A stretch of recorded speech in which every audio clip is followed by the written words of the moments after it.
La parole est bien difficile en ces circonstances et aujourd'hui. Je me dois de la prendre. Je veux la prendre avec beaucoup d'humilité, sans prétention, vraiment sans prétention aucune, avec l'autorisation de nos anciens ici présents, de nos aînés qui sont ici, de nos chefs religieux et bien sûr avec la grande compréhension et la grande indulgence de notre frère et notre ami Gbagbo et de tous nos autres amis ici présents. Monsieur le Président de la République de Côte d'Ivoire, Monsieur le Président de la République du Ghana,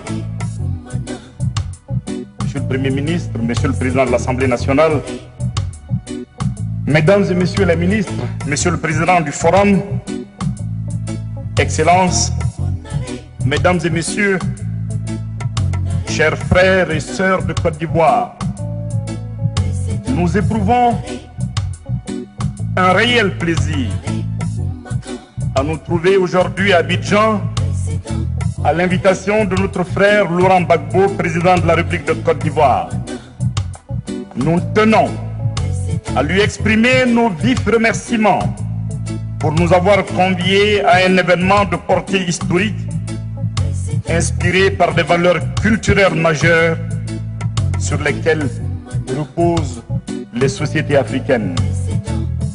En effet, nos peuples dans leur cheminement à différentes époques, aussi bien en leur propre sein que dans leurs relations de voisinage, ont toujours su opposer le bouclier du dialogue, de l'échange et de la concertation aux interpellations de la passion et de l'incompréhension.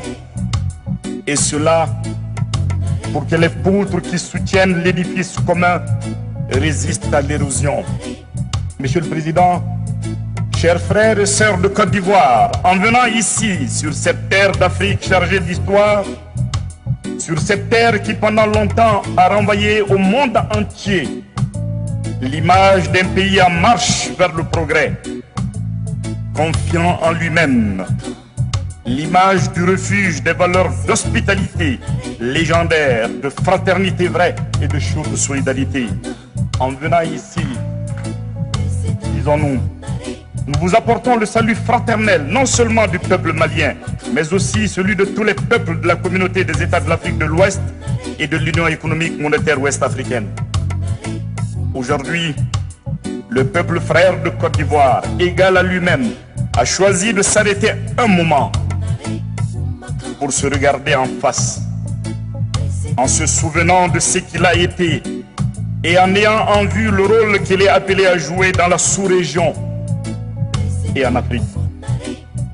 Chers frères et sœurs de Côte d'Ivoire, en acceptant de vous retrouver dans le cadre d'un forum de réconciliation nationale, vous exprimez fortement votre volonté d'arracher votre pays, notre chère Côte d'Ivoire, à l'emprise de la fatalité et de l'ouvrir à la pérennité, à un avenir digne de son histoire et de sa culture.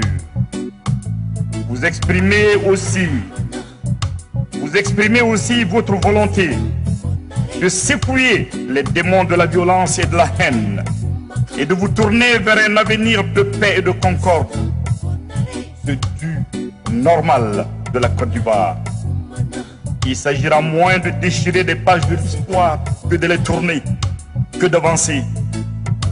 Il ne peut pas s'agir d'oublier, mais de pardonner, d'assumer ensemble les erreurs, voire les fautes. Combien vous avez eu raison d'enclencher une telle dynamique, d'engager un tel processus. Jusqu'à cette étape, Il ne pourrait s'agir que d'un processus fragile, avec au début des avancées incertaines, quelquefois des reculs, qui finiront à force de foi, de détermination, par être des bons décisifs.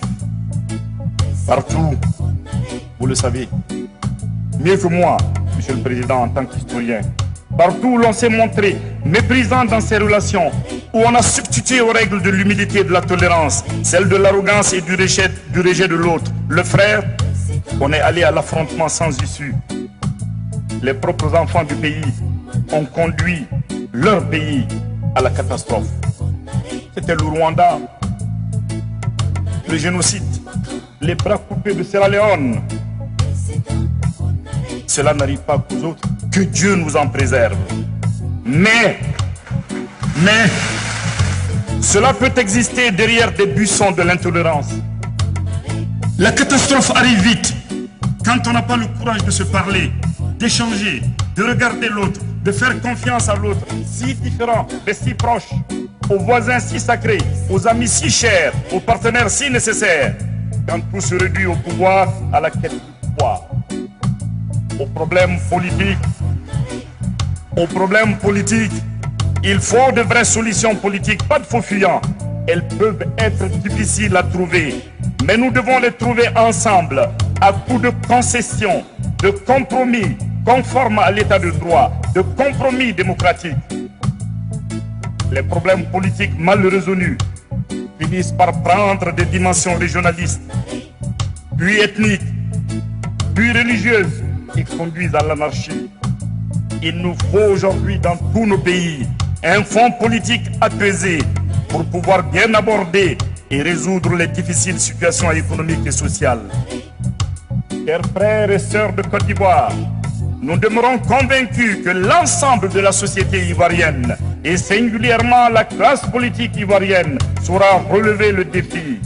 Nous tenons à vous en féliciter vivement et vous apporter le témoignage de notre soutien et de notre solidarité sans faille, de notre disponibilité pleine et entière.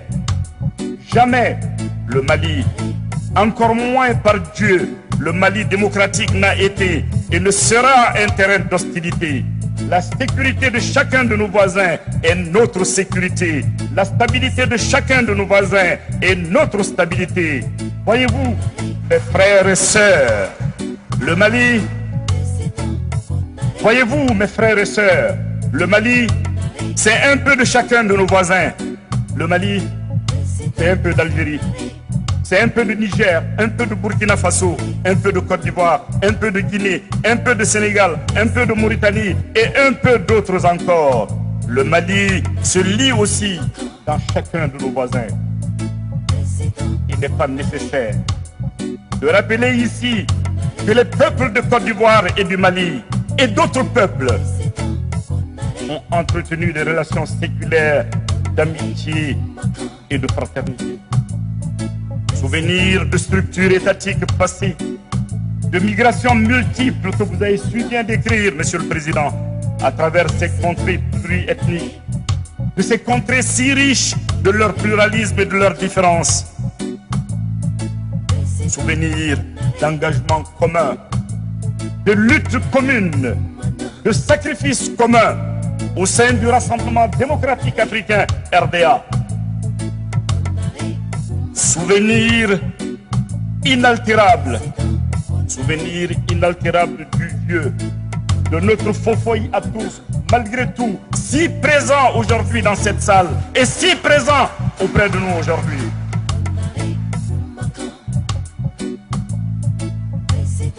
Plus de choses nous unissent qui ne nous séparent.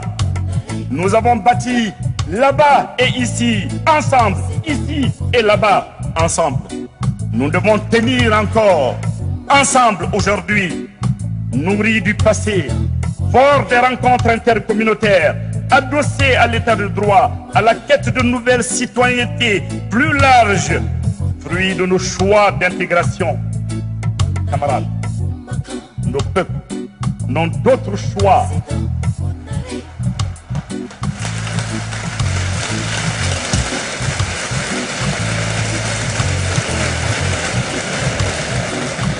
Nos peuples n'ont d'autre choix que de bâtir le présent et l'avenir qui leur sont communs sur des fondements inaltérables qui ont su respecter la patine du temps et l'usure de l'histoire. Monsieur le Président de la Côte d'Ivoire, Président de tous les Ivoiriens et de toutes les Ivoiriennes, de tous les Africains et de tous les étrangers qui vous sont confiés, Monsieur le Président, nous sommes convaincus que le peuple de Côte d'Ivoire saura cicatriser ses blessures, surmonter toutes ces dissensions et poursuivre sa marche altière, celle d'un grand peuple, d'une grande nation, vers le progrès social, économique et culturel. Cette perspective nous réjouit profondément. Elle fera honneur à la Côte d'Ivoire, à tous les fils, à toutes les filles de ce pays, à la sous-région, à l'Afrique, si bien représentée aujourd'hui par notre frère ici.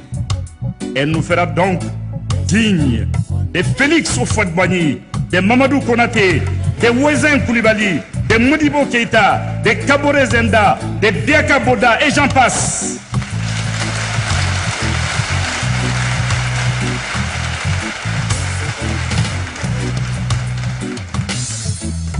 Et cette Côte d'Ivoire, notre Côte d'Ivoire, elle demeurera pour l'éternité au rythme du salut à la terre d'espérance, au pays de l'hospitalité, dont les légions remplies de vaillance ont relevé la dignité.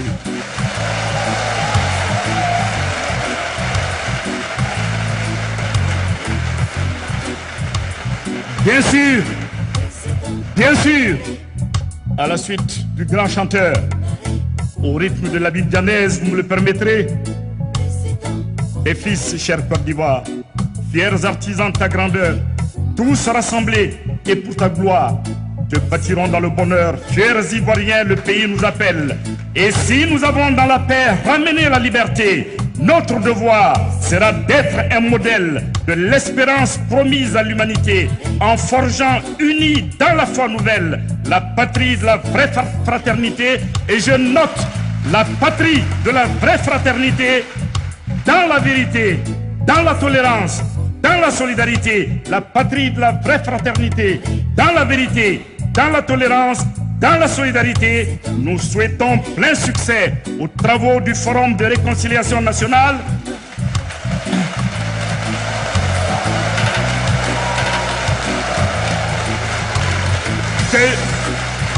Que Dieu préserve la Côte d'Ivoire et ses voisins dans une Afrique responsable et prospère. Que Dieu nous assiste. Je vous remercie.